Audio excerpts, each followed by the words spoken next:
गति के तीन समीकरण होते हैं। गति का प्रथम समीकरण v बराबर u प्लस ए टी, गति का द्वितीय समीकरण s बराबर u T plus 1/2 A T का वर्ग, गति का तृतीय समीकरण v का वर्ग बराबर u का वर्ग प्लस 2as, जहाँ पर u वस्तु का प्रारंभिक वेग है, v वस्तु का अंतिम वेग है, a वस्तु की त्वरण है, s वस्तु का विस्थापन, t वस्तु द्वारा लगी गई समय। माना कि कोई वस्तु एक सरल रेखा में एक समान त्वरण a के साथ गति कर रही है। इस वस्तु का वेग समय ग्राफ एक सरल रेखी होगी। तो दोस्तों, वेग समय ग्राफ खींचते हैं। तो वेग समय ग्राफ खींचने के लिए हम पहले एक एक्सिस ले लेते हैं। एक्स एक्सिस पर समय को लेते हैं, समय t। वाई एक्सिस पर वेग को लेते हैं, वेग v, और ये हो गया मूल बिंदु O। चूंकि वेग समय ग्राफ एक सरल रेखी होती है, इसलिए मैं एक सरल रेखा ले लेता हूं। एक सरल रेखा है A और ये हो गया आपका B। अब सरल रेखा के बिंदु A के संगत जब समय शून्य हो, मतलब t इक्वल कितना हो, शून्य हो, तो देखिए यहाँ पर जो डैश डैश लाइन में ले रहा हूं, ये क्या है, t इक्वल 0 है। आपके पास समय कितना है, यहाँ पर 0 है। तो इस कंडीशन पर इसका प्रारंभिक वेग क्या होगा, u होगा। अब दूसरी कंडीशन ले लेता हूं मैं, जब समय t इक्वल t सेकेंड हो। तो मान लेता हूं कि ये जो रेखा खींच रहा हूं मैं डैश डैश, वो है t इक्वल t समय पर। तो b के जो संगत वेग होगा वो होगा वेग v होगा। अब अध्ययन की दृष्टि से मैं या इसको ऐसे मिला देता हूं और इस बिंदु को मैं c बिंदु दे देता हूं और इस बिंदु को d बिंदु दे देता हूं। वेग का डिफरेंट है, वेग डिफरेंट है v माइनस u, ये डिफरेंस है। अब गति के प्रथम समीकरण का निगमन। दोस्तों, इस ग्राफ को ध्यान में रखते हुए गति के प्रथम समीकरण का निगमन करेंगे। एक समान त्वरित गति के वेग समय आरेख की ढाल वस्तु के त्वरण को व्यक्त करती है। चूंकि ए बी ग्राफ का ढाल tan थीटा वस्तु के त्वरण a के तुल्य होगी, इसलिए त्रिभुज ए बी सी में क्या आ जाएगा, जो ग्राफ है ए बी ग्राफ का ढाल tan थीटा त्वरण के तुल्य है, a के तुल्य है। तो a इक्वल क्या आ जाएगा, अब a इक्वल tan थीटा बराबर होता है आपका लंब बटा आधार। तो लंब क्या हो गया हमारा, BC। इस ग्राफ से देखिए लंब हो गया BC और आधार हो गया हमारा AC। अब देखिए A इक्वल BC क्या है, वेग का डिफरेंट है, तो V माइनस U, और AC क्या है, समय है, t है। अब इसको मैं मल्टीप्लाई कर देता हूं, तो देयर एग्जिस्ट क्या हो जाएगा यहाँ पर, AT equal V minus U। Arrange कर देता हूं इसको, तो ये आ जाएगा हमारे पास। इस माइनस U को इधर ले आऊंगा तो प्लस U हो जाएगा, इसलिए आ जाएगा V equal AT plus U। ये हो गया हमारा गति का प्रथम समीकरण। दोस्तों, अब गति के द्वितीय समीकरण का निगमन करेंगे। गति के द्वितीय समीकरण में देखिए, एक समान त्वरित गति में वस्तु द्वारा एक निश्चित समय में दूरी, मतलब वस्तु द्वारा t t समय में चली गई दूरी वेग समय आरेख द्वारा समय अक्ष के साथ घेरे गए क्षेत्रफल के तुल्य होती है। तो ए से चलना प्रारंभ कर रहे हैं तो ए से जाएंगे बी, बी से सी, सी से डी, ओ और ए। तो इतना जो एरिया है A B D A B C D O A, ये जो एरिया है ये घेरे गए क्षेत्रफल के तुल्य होगी। देखिए वस्तु द्वारा t समय में चली गई दूरी s, विस्थापन जो s है इक्वल होगा समलंब चतुर्भुज ए बी डी ओ का क्षेत्रफल के बराबर होगा। यहाँ पर देखिए ए बी डी ओ एक समलंब चतुर्भुज है। एस बराबर, यहाँ पर देखिए समलंब चतुर्भुज ए बी डी ओ में ए सी डी ओ एक आयत है, ए बी सी एक त्रिभुज है। तो मैं लिख सकता हूं एस बराबर आयत ए सी डी ओ का क्षेत्रफल प्लस त्रिभुज ए बी सी का क्षेत्रफल। अब देखिए S बराबर आयत का क्षेत्रफल क्या होता है, लंबाई गुणित चौड़ाई। तो लंबाई गुणित चौड़ाई लूंगा तो लंबाई ले लेता हूं मैं OA और चौड़ाई ले लेता हूं OD।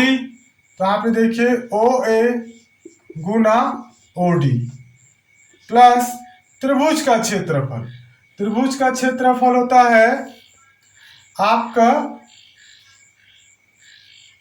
1/2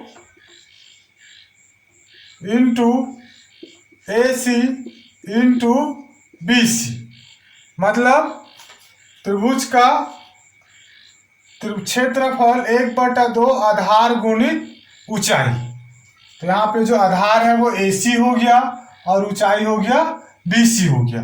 अब मैं इसमें सारे वैल्यू को पुट अप कर देता हूं। तो देखिए OA क्या है, यहां से यहां तक की जो दूरी है वो U है। OD देखिए यहां से यहां तक का जो OD क्या है, समय है इंटू T आ गया प्लस 1/2 AC क्या है, ये समय है आपका T, और BC ये क्या है, वेग का डिफरेंस है, ये हो गया V माइनस U। अब गति के प्रथम समीकरण से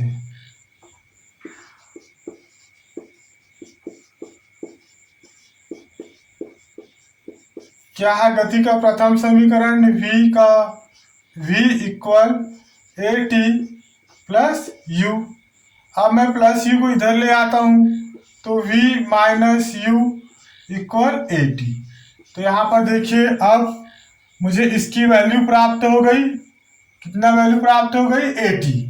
यहाँ पे पुटअप कर देता हूँ S equal UT plus 1/2T, यह आ जाएगा इंटू AT, रीअरेंजमेंट कर देता हूँ, फिर आ जाएगा S equal UT plus 1/2AT का वर्ग।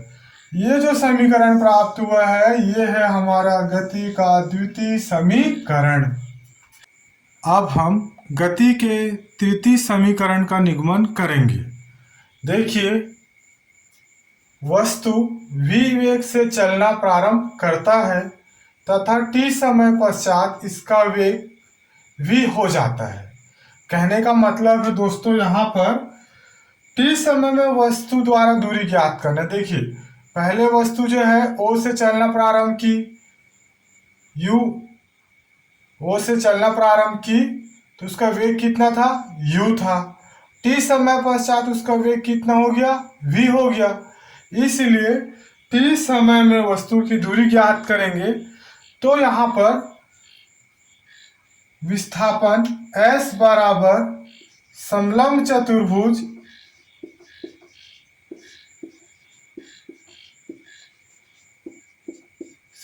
चतुर्भुज ओ ए बी डी का क्षेत्रफल। अब यहाँ पर एक चीज आप याद रखना, जब मैं गति के द्वितीय समीकरण का निगमन किया था तब मैंने क्या किया था कि ओ बी डी ओ द्वारा घेरे गए क्षेत्रफल ज्ञात किया था। तो क्षेत्रफल में क्या ज्ञात किया था, ये आयत और एक त्रिभुज की बात की थी, परंतु मैं यहाँ पर क्षेत्रफल की बात नहीं कर रहा हूँ। यहाँ पर मैं किसकी बात कर रहा हूँ, t समय में वस्तु की दूरी। तो देखिए t इक्वल 0 थी तब वस्तु की दूरी कितनी थी, u, और जब t इक्वल t हो गई, समय जो है t सेकेंड हो गई, तब वस्तु की दूरी कितनी है, v है। इसलिए यहाँ पर आप देखिए ये जो समानांतर भुजा है ओ यू और बी डी, तो समानांतर भुजाओं का योग ज्ञात करूंगा, प्लस दोनों समानांतर भुजाओं के बीच की दूरी कितनी है, चाहे तो AC लूं या OD लूं, ये चीज ज्ञात करूंगा। इसलिए क्या होगा, S बराबर 1/2 समानांतर भुजाओं का योग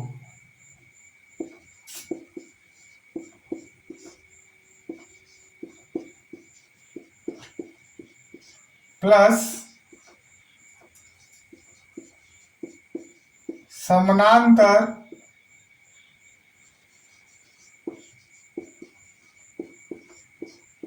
भुजाओं की लंबवत दूरी, ये आएगा। अब देखिए यहाँ पर S बराबर 1/2 दो समानांतर भुजाओं का योग, कौन कौन से दो समानांतर भुजाओं का योग, ये आ जाएगा मेरा OA ले लेता हूं पहला, दूसरा आ जाएगा मेरा B से D, दोनों क्या है, समानांतर है,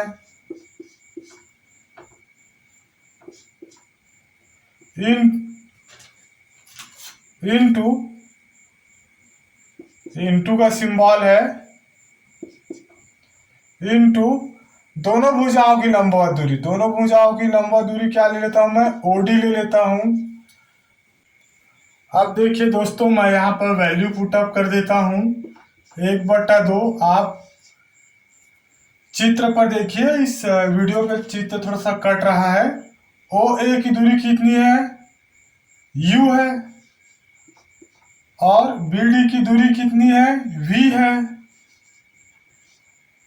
इनटू OD, OD मीन्स दोनों भुजाओं की लंबवत दूरी, ये कितनी है, T है। अब क्या करूंगा मैं, गति के प्रथम